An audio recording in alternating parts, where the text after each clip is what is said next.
Hello students, welcome back to my channel my exam solution. So students, आज की इस video में हम आपके लिए यूजीसी नेट की सीरीज़ में से इंडियन कल्चर का जो सब्जेक्ट है वो लेकर आए हैं। एंड इस वीडियो में हम आपको इसका लेटेस्ट सिलेबस दिखाएंगे एंड बुक मटेरियल के बारे में बताएंगे कि आपकी जो बेस्ट बुक्स हैं इंडियन कल्चर के लिए वो कौन कौन सी हैं एंड किन बुक्स के थ्रू आप जो अपना पेपर 2 है इंडियन कल्चर का वो क्रैक कर सकते हैं। सो फर्स्टली हम आपके सिलेबस की तरफ चलते हैं। सो स्टूडेंट्स, जैसा कि आप अपनी स्क्रीन पे देख ही सकते हैं, जो आपका इंडियन कल्चर का सिलेबस है वो यूनिट्स में डिवाइड कर दिया गया है। सो यहाँ पे आपका फर्स्ट यूनिट में जो मेन टॉपिक है वो है meaning and concept of culture. So आपको पहले बेसिक क्लियर करना ज़रूरी है, क्योंकि अगर आपको बेसिक क्लियर नहीं होगा तो फिर आप किस तरह से आगे अपनी प्रिपरेशन कर पाएंगे। सो यहाँ पे आपका जो मीनिंग एंड कंसेप्ट है ऑफ कल्चर का, मीनिंग में आपको बेसिकली ट्रेडिशनल के बारे में पता होना चाहिए कि जो कल्चर है उसका ट्रेडिशन क्या है। देन उसके बाद नोशन क्या है, टेक्सचुअल ट्रेडिशन क्या होता है, एंथ्रोपोलॉजिकल क्या होता है, आर्कियोलॉजिकल क्या होते हैं, सोशोलॉजिकल क्या होते हैं, वो सारी जितनी भी अंडरस्टैंडिंग टर्म्स हैं वो आपको पता होनी चाहिए। देन उसके बाद आपका डिफरेंस आ सकता है कि कल्चर और सिविलाइजेशन में क्या डिफरेंस होता है। देन उसके बाद आपको स्टडी ऑफ इंडियन कल्चर के बारे में आएगा कि इंडिया में किस तरह का कल्चर है, जैसे आपको मार्क्सिस्ट के बारे में आ जाएगा। देन उसके बाद ऑब्जेक्टिविटी एंड ब्यास आ जाएंगे। देन नेशनलिस्ट के बारे में आ जाएगा। सो आपको ये जो बेसिक टर्म्स हैं आपको इनके बारे में पता होना चाहिए। देन उसके बाद आपकी यूनिट सेकंड में आता है sources of study of Indian culture. So ऐसे कौन कौन से सोर्सेज हैं जिनके थ्रू हम इंडियन कल्चर के बारे में जान सकते हैं। सोर्सेज हैं हमारे archaeological, culture remains. Culture remains हमारे जैसे मॉन्यूमेंट्स होते हैं। देन उसके बाद जो हमारी आर्ट होती है एंड उसके बाद लिटरेरी सोर्सेज जो होते हैं, ओरल ट्रेडिशन जो होता है, फॉरेन अकाउंट्स जो होते हैं एंड उसके बाद आपका एपिग्राफी जो होता है। इनके थ्रू हम क्या कर सकते हैं, अपने इंडियन कल्चर को जान सकते हैं। देन उसके बाद आपका यूनिट थर्ड में आता है pre historic and proto historic culture. Pre historic culture क्या था, देन उसके बाद प्रोटो हिस्टोरिक कल्चर क्या था, वो आपको पता होना चाहिए। प्री हिस्टोरिक में आपका स्टोन एज आ जाता है, स्टोन एज कल्चर में क्या था। एंड उसके बाद आपका प्रोटो हिस्टोरिक में आ जाता है हॉरिजन, हड़प्पा सभ्यता आ जाती है आपकी।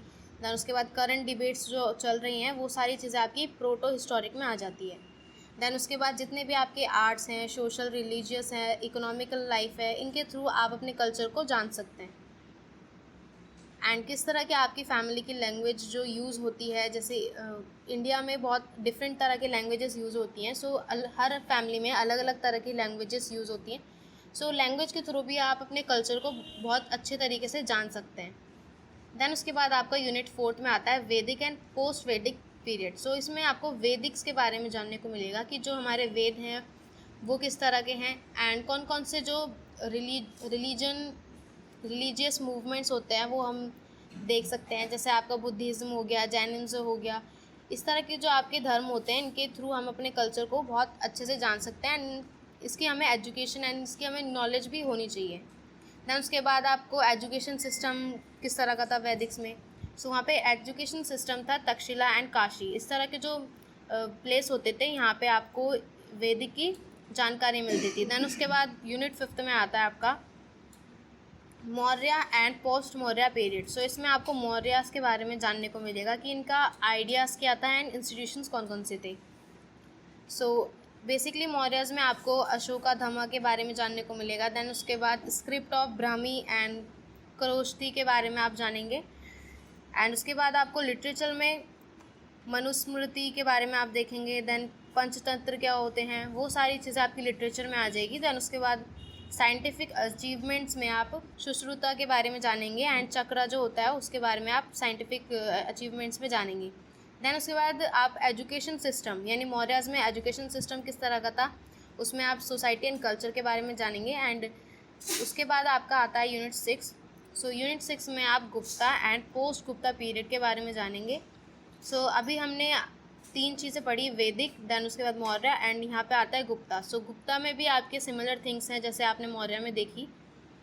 देन उसके बाद आपका यूनिट 7 में अर्ली मेडिवल पीरियड के बारे में आता है। अर्ली मेडिवल पीरियड में आपका वैदिक पुराण्स आ जाते हैं, देन तंत्र आ जाते हैं, देन भक्ति मूवमेंट्स जो आते हैं वो सारे आपके अर्ली मेडिवल पीरियड में आते हैं। देन उसके बाद आपको इसमें हिंदू धर्म के बारे में जानने को मिलेगा, इस्लामिक धर्म के बारे में जानने को मिलेगा एंड फिलोसफिकल थॉट्स जो होते हैं वो आपको जानने को मिलेंगे।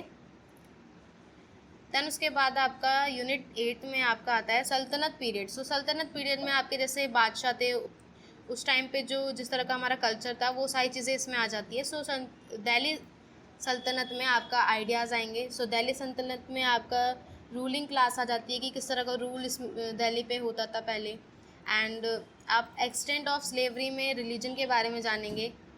सो रिलीजन में आप भक्ति ट्रेडिशन जानेंगे। देन कबीर एंड रविदास जो थे, इनके रिलीजियस थॉट के बारे में आप जानेंगे। देन उसके बाद आपको सल्तनत पीरियड में आर्किटेक्चर के बारे में देखेंगे कि किस तरह की जो पेंटिंग्स थी एंड जो आर्ट है, रीजनल स्टाइल्स हैं, वो होते थे। देन उसके बाद लिटरेचर में आप संस्कृत देखेंगे एंड रिलीजियस लैंग्वेजेस जो होती हैं वो ज़्यादातर यूज़ होती थी उस टाइम पे। देन उसके बाद यूनिट 9 में आप मुग़ल पीरियड के बारे में जानेंगे। सो मुग़ल पीरियड जो था, इसमें भी रूल हुआ था इंडिया पे। देन उसके बाद इसमें आप रिलीजन एंड फिलोसफी के बारे में जानेंगे, किस तरह का रिलीजन वहाँ पे अप्लाई होता था। देन फिलोसफी कौन कौन से लोगों के थ्रू दी गई थी। देन उसके बाद आप इसमें साइंस एंड टेक्नोलॉजी के बारे में देखेंगे कि उस टाइम पे साइंस एंड टेक्नोलॉजी कितना इंपॉर्टेंट रोल करती थी एंड कौन कौन से ऐसे साइंटिस्ट थे जिन्होंने मतलब उस टाइम पे साइंटिफिक चीज़ों का इन्वेंट किया। एंड देन उसके बाद आपका लास्ट यूनिट जो है मॉडर्न पीरियड, जो कि अब अभी हमारा रिसेंट चल रहा है। सो इसमें आप देखेंगे कि किस तरह का जो कल्चर है वो आप देखने को मिलता है। सो इसमें बेसिकली आप मॉन्यूमेंट्स के बारे में जानेंगे। देन न्यू एजुकेशन सिस्टम जो आ चुका है, जिसको हम इंडियन कल्चरल रेसिडेंस कहते हैं, वो उसके बारे में आप देखेंगे। एंड रविंद्रनाथ टैगोर एंड जो आपके बंकिम चंद्र चटर्जी थे, इनके जो थॉट्स थे मॉडर्न इंडिया के ऊपर, वो सारे आप इसमें जानेंगे। सो आपका जो सिलेबस है वो यहाँ पे फिनिश हो जाता है। देन आप सोच रहे कि इतना सारा सिलेबस आपका कौन सी बुक से कवर हो सकता है। सो अब हम आपको दिखाते हैं कि ये जो सिलेबस है आपका किन किन बुक्स के थ्रू कवर हो सकता है। सो स्टूडेंट्स, आपकी स्क्रीन पे कुछ सेलेक्टिव बुक्स आपको दिख रहेंगी। सो ये जो बुक्स हैं, इनके थ्रू आपका जो सिलेबस है वो ईजिली कवर्ड हो जाएगा। एंड ये जो बुक्स है आपकी बहुत पॉपुलर एंड बहुत फेमस बुक्स हैं। सो अगर आप इन्हें बाय करना चाहते हैं तो आप हमारी वेबसाइट पे जाके भी इन्हें बाय कर सकते हैं। सो वेबसाइट का लिंक मैं आपको डिस्क्रिप्शन बॉक्स में प्रोवाइड करवा दूँगी। वहाँ पर आपको इग्नू से रिलेटेड भी सारी गाइड्स या हेल्प बुक्स हो गई, आपकी असाइनमेंट हो गए, वो सारी चीज़ें अवेलेबल हैं। एंड अगर आपको यूजीसी नेट से रिलेटेड जितनी भी बुक्स है, अगर आप वो भी बाय करना चाहते हैं तो वो भी आप वहाँ पे सर्च कर सकते हैं। सो स्टूडेंट्स, अगर आपको हमारी वीडियो अच्छी लगी हो तो इसे लाइक ज़रूर करिएगा। एंड अगर आपको यूजीसी नेट से रिलेटेड कोई भी डाउट या क्वेरी है तो आप हमें इस व्हाट्सएप नंबर पे कांटेक्ट करके वो डाउट क्लियर कर सकते हैं। So thank you guys for watching our video.